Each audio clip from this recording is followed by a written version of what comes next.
This is Certified Hustle. I'm your boy Ray Meezy, and I got a good one for y'all. I got a nigga who's been on a little run lately. Niggas over here doing good podcasts. My man's got a new song with Arsenal. Bros over here putting in work. Type shit. Welcome to the podcast, DaeHeat. What's the word, family? Peace, what's the word with you, family? How you doing? Cool, can't complain, family. Hell yeah. Good day, rainy day, feel me? Hell yeah. It's your first time here, so you know we gotta get into it. Yeah, nah, let's do it. I love when it rains. Feel me? Where'd you grow up at? I grew up right here in Boston, man. Massachusetts, Boston. I lived in Florida for a quick second. I did a little bit of time in New York, probably like almost a year. Lived there for like almost a year. I lived in Florida for like 2-3 years. Took my first steps in Jacksonville, and I've been living pretty much in Massachusetts for the rest of the duration of my life. So, besides prison and mainly Boston and prison. So. What was it like for you coming up, like from the ages before 10?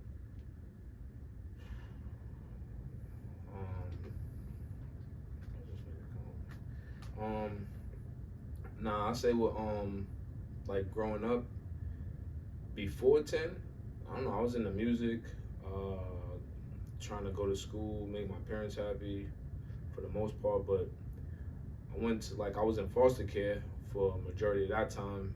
My parents was getting high, and when I finally got back with them, went to school, shit like that.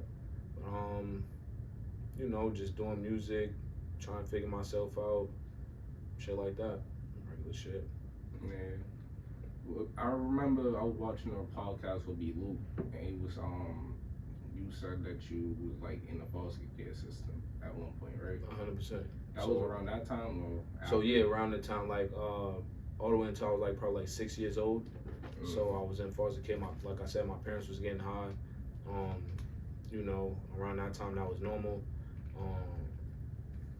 So I grew up in foster care system, and you know, that's just being away from home. I was young, so I don't, like, a lot of it I don't remember. Like, I don't have a great recollection of. I just remember most of the negative stuff because a lot of stuff happened because it was a group home ran by. Oh, okay. Yeah. So it wasn't just one few different houses and shit like that. It was one group home? No, so I stayed it was a house, but it was literally so many foster kids in it. It was literally ran like a group home. You know what I mean? So not an actual group home, like, you know how they got actual, like, center group homes. So it was one of those things that just was like, niggas was just profiting and they just doing one of those shits. Yeah, so my peoples ran a foster care, and my parents left me there thinking, like, because it's our peoples that I'll be straight, you know? But it didn't work out that way. I mean, I'm still alive, but no. So, you know what I mean? Like, that's the takeaway for me is, like, you know, I went through a lot of shit, but I'm still here. Yeah, being in foster care is like, I don't think it's a picnic really for nobody. It doesn't matter what the situation is. It's one, especially knowing, like, being able to see it, people's, and then watch them leave and come back, and like, or watch them leave and then never come back. It's just like, it takes a toll on the brain. So for me, that just was like a lot. And then to be around all of those kids, and like, it was just a lot of weird ass shit going on in foster care. So I was there also with my sister. So, like, you know, I don't dig too deep into what her business is, but like, it was a lot. You know what I'm saying? Like, you know, if you know type of shit, but you could you could fill in the blanks. No, I got you. You know? I understand it. So bring me up. So you got back, like, with your family, like your parents, after like 6 or? Yep, 100%. Okay, so like, what was the relationship like? So, you know, I was just happy to be around them and happy that they was, like, you know, figuring it out. Yeah. My dad literally quit. They was doing bass. So it's you know, when right before.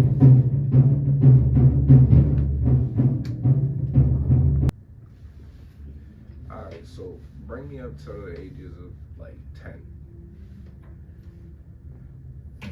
So like. Alright, so bring me up to the ages of like 10. So you know, like 10 I was in probably like elementary school. So like I said, around 6 I got back with my parents. 7, 8 I'm like basically 6, 7, 8, like just starting in elementary school type shit. I was the first kid to go to the Barron Center. Yeah. Like in that grade, one of the first kids to go to the Barron Center in elementary school. And I actually went in kindergarten. So it was so crazy because normally you have to be like older to go to be in the Barron Center, at least in the first grade. So they like, I just stayed in the office and ate snacks. You know what I mean? That being said, I'm like 8, 9, started like, I switched schools and I was doing fairly decent in school. But you know, still young, obviously, figuring stuff out. So by like 10, I'm in like what, 5th grade. You know, I'm getting more like into like artsy stuff, like Rapping. you know what I'm saying, like doing music, drawing, shit like that. So at that time too, hip hop was encompassed all of those things. It wasn't just rap, you know what I mean? It was drawing, it was dancing, it was, you know what I'm saying, it was music, it was everything. Yeah. So I wasn't really good at like dancing. I probably could bust out a Harlem Shake, you know. Nigga. You know what I mean? But like nigga said the Harlem Shake. You know what I mean? I went to Chez Vu, so that was my shit. But like dancing wasn't really my thing. So I was like, more or less, I got really, really into like just writing and that's how I expressed myself. So like everything that was going on with me, everything that was going on around me, I just felt comfortable being able to write it down because honestly, I've been dealing with mental health since I was like a kid. So I was in like little, you know, I was in foster care very young. So I was going to like little boys groups for therapy and stuff like that. And from there, it kind of like messed my head up because the counselor I had was actually a good therapist and counselor.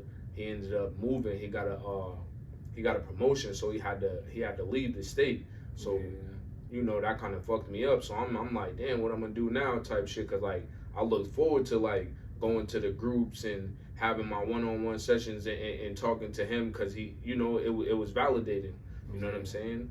And then I just really started looking more towards like just doing music and writing and you know, expressing myself that way. Cause I was never really too big of a talker. You know what I'm saying? I never really like trusted people or was comfort, you know. Like that. You know, exactly. I wasn't really expressing myself with words to people, so I just was like, you know.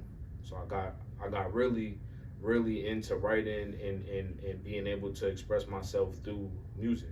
You know what I'm saying? So by like 10, 11, like that was just my shit. 11, definitely 11, 12. I'm starting trying to put groups together and make like songs and you know what I mean, like do little shit, you know what I'm saying? So that was like 10, like I said, like 10, 11, 12, around that area. That's why I'm like really, really in it, you know what I'm saying?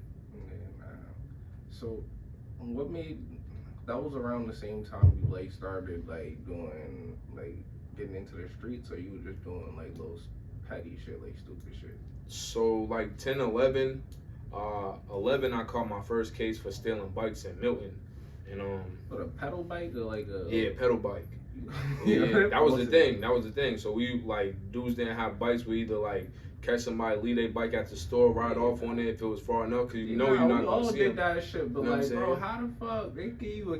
Yeah, I got a case for that. We was in Milton. Yeah, petty for that. It's crazy too, cause I probably told this story 100 times. We got to Milton to steal bikes. We went there to steal bikes. They gave us free bikes. Like it was a yard sale and somebody gave us free. It's crazy as hell. Gave us free bikes. And we was like, nah, these ain't good enough. We need to steal something better. Nigga. So I was like the universe, like, yo, you fucking idiot. Tell me, y'all free bikes. Yeah, 100%. Yeah, y'all a fucking rat. Yeah, so we still went, stole other bikes. So left those bikes that we got for free, stole some different bikes. Yeah. Police caught us. I ended up catching probation for that at 11 years old. And I still wouldn't say like, I still wouldn't say I was in the streets. You know what I mean? Yeah, like, that's why I you said know, we was like, in the streets, you like petty shit. Yeah, like that to me, that's petty. Like, yeah, most people in the streets, like nowadays, the streets ain't really what it is, and it ain't definitely wasn't the same as it was as when I was growing up. A lot of people is inside, people that figured it out, and the people that haven't figured it out is probably because they got some type of mental defect or they not really recognizing what's going on. Because being in the streets, especially in today's society, doesn't make any sense, especially when there's no culture that even, you know, encompasses or preaches unity whatsoever. So it's like every man for themselves. Yeah. That's not really the streets. That's more or less like people doing anything. So me growing up in the streets was like more or less like brotherhood, and you could, even if you had, you know, because before when it first started in when gangs first started in Boston, you could go to every neighborhood. Yeah, even when dudes started catching beef and stuff, you could still chill in your hood. You see what I'm saying? Now it's like kind of weird. Hoods beef with each other. They, you know what I mean? Like nowadays, little sipes and shit like that. You know what I'm saying? So it's weird. So like me personally, like when they like being in the streets, I never really consider myself being in the streets. I get like I never looked at it that way. I just was like, these is my friends. This is the area I'm from. It just is what it is. So like it progresses. You know what I'm saying? Like it starts off with stealing bikes, and where it progresses is not really the streets. It progresses inside the courthouse, inside the judicial system, because once they got your name, now it's like a thing. Like, oh, we got to do this, we got to do that, we got to make sure now. Okay, next time you catch a case, you're going to DYS. Your bill gets higher and higher. You know what I'm saying? The stakes get higher and higher. Everything switches up, and it gets worse and worse. Even as an adult, they got it sectioned to where your first couple cases you go to county jail. Your next couple cases you go to state jail. After that, now you done graduated to federal penitentiary. So it's like,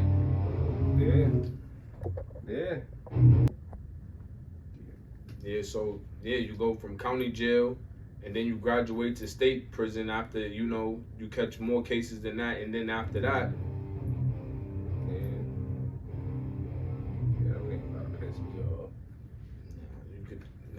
don't let it get to you, man. Yeah, fuck them niggas. He'll be alright. 100%. But alright, so bring me up to like you catching your first like real case.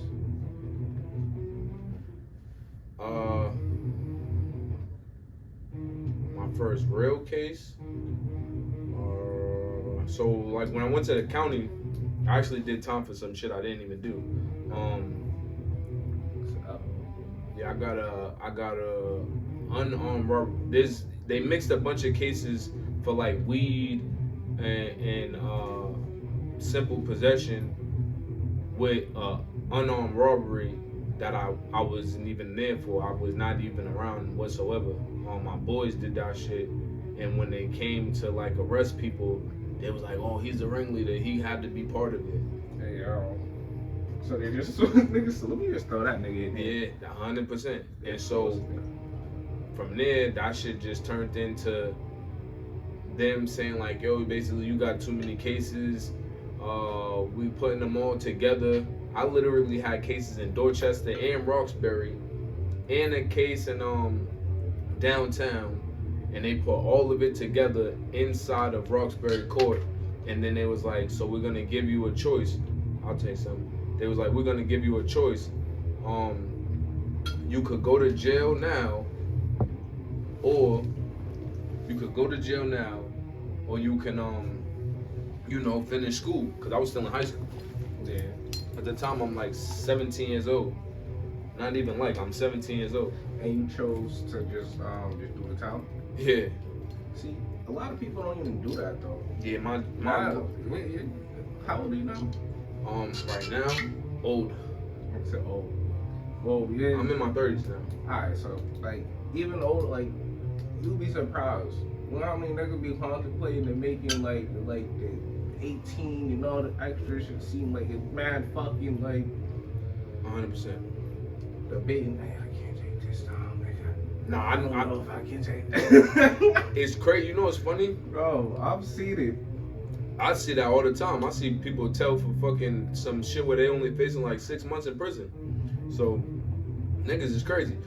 Me, I was just like, one, that was never a thing, especially for my generation. Like, my generation is the generation of people who started the Stop Snitching movement. So that was not a thing. Like, snitching was not cool. That was not looked at as a good thing. That was frowned upon. These new generations is different. You know what I'm saying? What do you think the difference in the generation is? I have my answer, but what do you think yours? My answer is that it's the way that people view each other. When you could view somebody and look at them like your enemy, like an animal, people are calling themselves demons. When you could literally look at somebody and that's what you see, you can dehumanize a human being. You're not gonna treat them like a human being. So even we're not treating each other like human beings, because literally we're not. Nobody, I won't say nobody, I'll say a majority of us don't look at the oppressors, which is Caucasian European people, as the people who are even oppressing us. We're looking at each other. You know what I'm saying? Like, we're looking at the next black person, the next dude in the hood, the next urban dude, like, yo, we don't want him to do better than us. We don't want him to be talking to a chick that we might want to talk to. We don't want him to get too much money. We don't want him to make it rapping. We don't want him to have the best podcast. You know what I'm saying? Yeah. You got a whole bunch of European and Caucasian people doing it every single day, and nobody's not saying nothing. Look at, especially here. Look, this is where everything started, and people don't realize it, so much so that by the time things get back to us, it's like we're copying somebody else, not realizing that everything started here in Massachusetts, right? Yeah, let me say something, right? A lot of people forget that Guru, right? Guru from Gangstar, right? Guru is from from Massachusetts. From Massachusetts. And who has knowledge of credited niggas too? His style and like who he 100%. Guru. 100%. Like nigga, so if we want to talk, like we've influenced 100%. We influenced hip hop to a whole nother level. Bro. See what I'm saying? To the older nigga had to teach me this. By the time it gets back to us, we start copying people, not realizing that we made it up. Yeah, bro. It's like the telephone game. Yeah, bro. You know what I'm saying? So that's 100% what I'm saying. And that viewing things in that nature is the reason why, like, one, the streets is dead. Two, the streets being dead is because of how people view it. And people view it like that because nobody's paying attention to unifying and how stronger we could be together, versus, like, to this day, nobody even realizes what it took to build the pyramids. To this day, they're like, well, maybe it was aliens. No, it wasn't aliens. It was a fucking collective group effort. Black people working together. Even if it was slaves and even if it was whatever, y'all niggas, they coordinated this bitch to a whole nother level. They couldn't even dream that they wouldn't have 100%, but they wouldn't have even been called slaves then. They would have been called servants, because it would have been something that they wanted to do to serve their kingdom. Yeah, that too, but nah, I think they had like motherfuckers that. Like, No. Don't get me wrong. According to the definition of slavery, yes, you're correct. I mean, like, I don't think you're wrong. Like people who done wrong niggas, or even people they went to war with, and you know what I mean? 100%. Like, that's around that time, nigga. Slavery in and of itself is really like what they did, like going to capture people from somewhere else and then bringing them somewhere else and then oppressing them. Yeah, I mean, but yeah, back then the BCs and bro, like nigga, you go to war, nigga, you go pillage a village, or you go raid a spot, bro. Whoever don't surrender, y'all motherfuckers is all prisoners. Unless y'all wanna die. That's accurate as well. That, so nigga, come here. That's accurate as well. And those would Egypt be captives. Was one of the biggest one. See what I'm saying? Egypt was one of the biggest motherfucking like powers at that time too. So 100%. That's why we're getting that a collective effort of people who want to help, and even the many motherfuckers who don't want to help. Right. Nah, I don't disagree with that. Yeah, I don't disagree with that. I won't even say it's possible. I know that's what happened. It was a collective, and that's why to this day the divide and conquer is such a big thing. Like, in order to not have us build pyramids, in order to not have us do something great, they have to people have to have us at war with each other. So it's billions of dollars that go into promoting things that keep us at odds. You know what I'm saying? Because of exactly what you just said. And again, whether it was servants, slaves, or even if they wanted to do it, it was a collective effort of people. And that's where it's very rare to see again, especially in today's day and age. That's the point I'm making. So, you know, that being said, I feel like the way we view each other that's the reason. Yeah, that's the catalyst for a lot of this. 100%. I ain't mad at that. Alright, so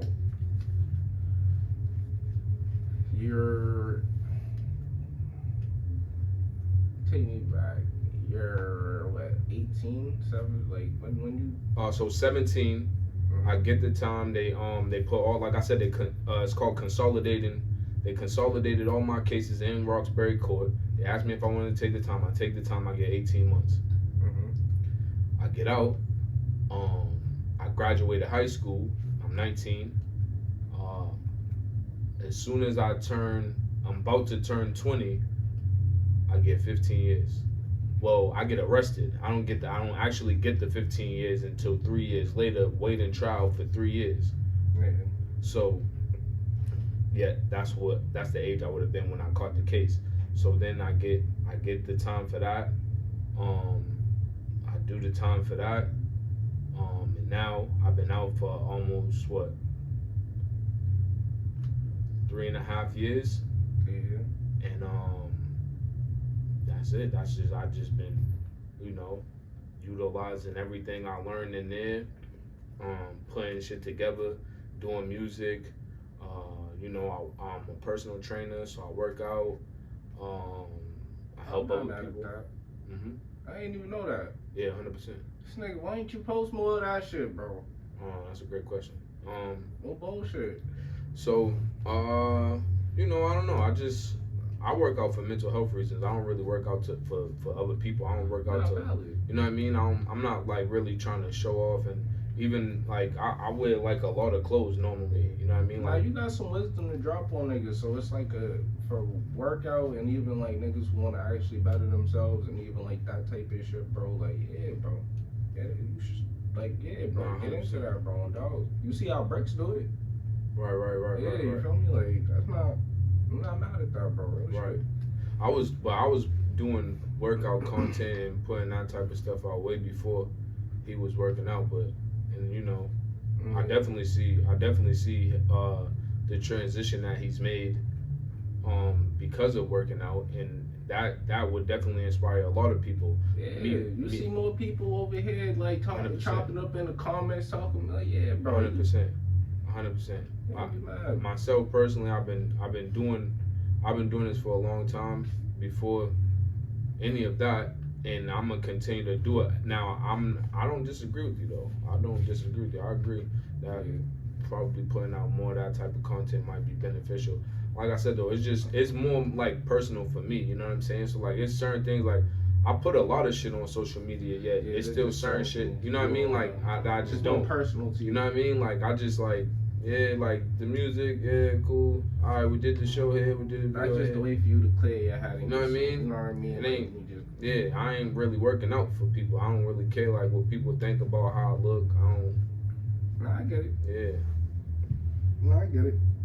So, when you come home, are you just immediately like running straight into music at first, or what are you doing? So, that's a great question. When I come home, honestly, I'm doing it. I'm trying to do it, and I'm learning as I'm going because I was gone for so long. Not only do I gotta learn how to do it being out here, I gotta learn how to do it being out here in this day and time. You know what I'm saying? Because I was gone for a long time. And even going back, like I have friends that was doing music that made it doing, you know what I mean, like that been a part of the industry to this day actually, and even one of my friends that passed away, Little Kenny, he was actually part of Mag 7, which was Biv 10 Records. Michael Bivens put the group together, and sure. Yeah, 100%, and that was when around the time we were like, yo, you think you was in the streets or was you? I was still thinking like, man, maybe I could have got signed to okay. M10 or Mag 7, but like, boom, fast forward back to where we at. I'm like, yo, let me figure it out. So I'm doing music, this and that, and then I end up having a kid. I end up having a daughter. So I kind of like try to slow down because now I'm focusing more on like trying to be a dad, be there, and then realizing in this day and age like women are real tricky. So I'm like trying my best to hold that together and so I kind of was falling back, and then I remember I went to a show. It was in Springfield, and Al was there, and so that's the day I met him, and I'm talking to him, I'm chopping up with him, and I'm telling him, he probably chopped it up with a million people, right? So whether if he remembers the conversation or not, beyond me. Yet I won't forget it because I remember telling him as we chopping it up, you know what I'm saying? Like, yeah, I'm just falling back. He's like, yo, what you do? I'm like, I used to do music. And he's like, you used to do music? I'm like, yeah, I'm kind of chilling. I had a daughter. I'm like kind of falling back. He was like, you got a daughter. You got to go harder. I'm like, yeah. And for some reason, I'm like, damn, that shit rhymes. So it stuck with me. So I'm like, you know what I mean? I'm like, I'm not going to forget that. So I'm just like, damn, that makes mad sense. That do kind of make a little sense. You know, gotta at least. You know what I mean? And I'm like, I could still do my thing, but I know I could handle. Let me. Okay. So that's why I'm like, alright. So after that, I ain't gonna hold you. I just like, I'm on the content heavy. Mm-hmm. I'm pushing out music heavy. I'm performing. I'm doing all of this. I'm doing everything. I'm everywhere. So, I just been doing that ever since. Like, yeah. Can't be scared to dream and beg, bro. 100%. Dog, shout out Albie for that. Man, got you. Nah, 100%. Shout out Albie out, man, for giving some good advice. No bullshit. 100%. Alright, so this matter of fact, before that, I feel like your first like real thing that like really not got you popping, but like where I started noticing, B Luke. Okay. How do you feel about from that first interview to where you are now? Do you feel like that helped you kick it off, or like was that like you feel like you're just now starting to get a little bit more traction, a little bit more? I feel like B Luke was that was big in my in my entertainment career because they put a face to the name. You know what I'm saying? And then it gave people a little bit of insight to how I think a little, you know what I'm saying? Like, you could listen to the music, you could see the face, you could hear stories, yet that's not gonna do really nothing for you until you actually hear a person speak and see where their head is at. You don't know them, you just think you know them or you know of them, you know what I'm saying? So like, that gave people more of an insight of like what I'm on, who I am, and shit like that. So I just feel like shout out to B Luke, him doing that, and shout out to More Beezy because he's one of the people who actually made that happen, and regardless of if you see me with anybody, if you see me with him before and you don't see me with him today, it ain't never gonna change like the love that I have for anybody, you know what I'm saying? Like I don't switch as a human being, yet everybody has their trials and tribulations personally that they gotta go through. And you know what I'm saying? I say that to say, I appreciate B Luke. I appreciate More Beezy. I'm doing my own thing, obviously, as everybody sees. But like the people who have been there or was there, that's big for me. That's real big for me, and I ain't gonna never forget that. So definitely, I think that B Luke definitely helped. Yeah. Alright. So shout out B Luke. You know you know me, buddy. Alright. So Arsenal. How does Welcome Down song come about? How did that link up happen? So that's funny, kinda. It just came out of nowhere, to be completely honest. Yet it was a progression from everything that was happening, like right before I got locked up. I got arrested again, and then when to county jail before I got bailed out. You know, for this little stupid fucking firearm case, whatever. But you know, that should be figured out soon. You know, police came, stopped me for having headlights, not having my headlights on when it literally just became dark. Beat me up, ripped me out the car, type shit, and then planted the gun. I don't know, but anyway, what I will say, moving forward on that, the reason I bring that up is because that literally was right after I did a performance in New York, and I won like this showcase at Cakes NYC with Papoose. So one of the main people who was in I'm sorry about this background noise. Feel me, chat? No, nah, go ahead. Now do your thing. I can hear you clearly. Pardon yourself. Alright, so yeah, one of the people who made that pretty much helped to make that happen besides Foxy, shout out to Foxy ENT, was Tight. So shout out to Tight. He's one of the people that, not even one of, he's the person that called me and told me to speak. Pardon yourself. Shit's charged. Hey y'all. Big ass bracelet. Oh, that shit's crazy. This shit's mad unnecessary. I got a portable charger on this shit. Yeah, this shit. So this is the other one. You gotta fucking plug that shit into your leg and then stay basically plugged into the wall like a robot. This one, as long as you charge this piece, you could fucking like just put it on. This shit almost died. Yeah, now my man just got off the bracelet. I was just joking about that little tablet niggas had. That shit's ridiculous. He talking? Yeah. Oh. That shit silly as fuck. Hey yo. Yeah, that shit's silly as fuck. What was I saying? So, oh yeah, shout out to Tight Management, TYT. So he called me. He told me to speak to Sheree Foxy. I called her and I signed myself up for the shit. I won this shit. So directly after that, I literally got arrested. Like a few days after that, I won that shit. I did a show with Biggie from Baddies. Oh yeah? Yo, shout out her. I got a story, bro, with her. Like, she don't even remember niggas. Oh man, I love to hear it. On dog. She's cool as hell. She is, bro. She cool as shit, Yeah, but she yeah. don't remember, bro. On dog. Niggas did a She's show cool out as in hell. Provi. I used to, niggas don't even remember I used to rap and shit like that. Nah, me and my mans, we did a show out there in Provi. She was the security.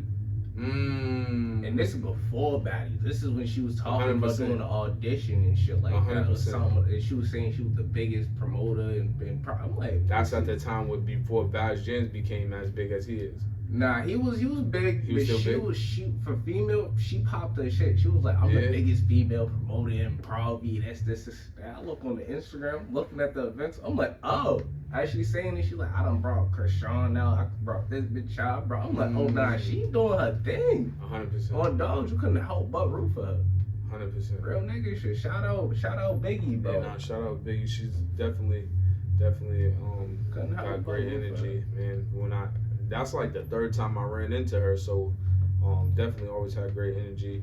And you could never remember if people remember because they see so many people throughout, you know what I mean, the course of their life, the course of their career. So if she do, she do. If she don't, that's cool. But I just like you, I wouldn't know if she remembered or not. No, dog. I'm just rooting for her. And same thing with me though. It's like, like I don't remember every single person, but like I don't mind people refreshing my memory either. You know what I'm saying? Especially if it was like good vibes, good energy. I don't mind that at all. But I say that to say, so after that show was the next. After the Biggie show, I literally got arrested the next day. So I did the Papoose show. The next probably like 4 or 5 days later, I did the Biggie show, and then I got arrested. And then so I say all of that to say, once I got out, dudes was like, yo, you gotta still stay active. So I touched back in, got back in contact with Tight. And he's like, yo, I'm about to do X, Y, and Z. He was actually about to do the G Herbo show in Lawrence, and Arsenal was gonna perform at that show too.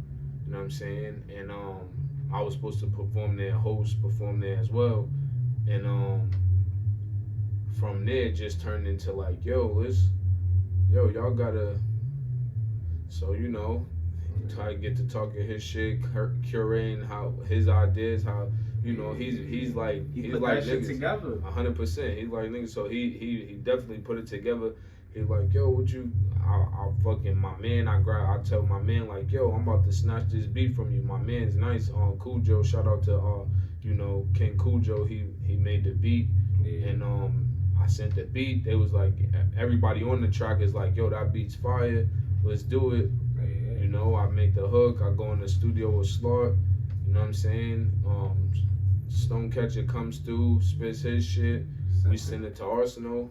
Done deal. 100%. The video about to come out. Last time we was here. You know what I'm saying? We went, did that. So and then we got supposed to pop out, but I ain't. Yeah, you was. I had a lot of shit going on, Brody. I was supposed to, Brody. My fault. Yeah, you was. We got the show October 22nd, so you can pop up. Yeah, and I'll slide there. 100%. I gotta slide there at the very least. You feel me? At the very, very least. All right, so. No bullshit. These niggas is really starting to piss me off, like on dogs. Like I've been leaning as fuck, bro. Like on dogs, every fucking interview, bro, that shit starting to. Yo, chill. Like on dogs. Yo, chill.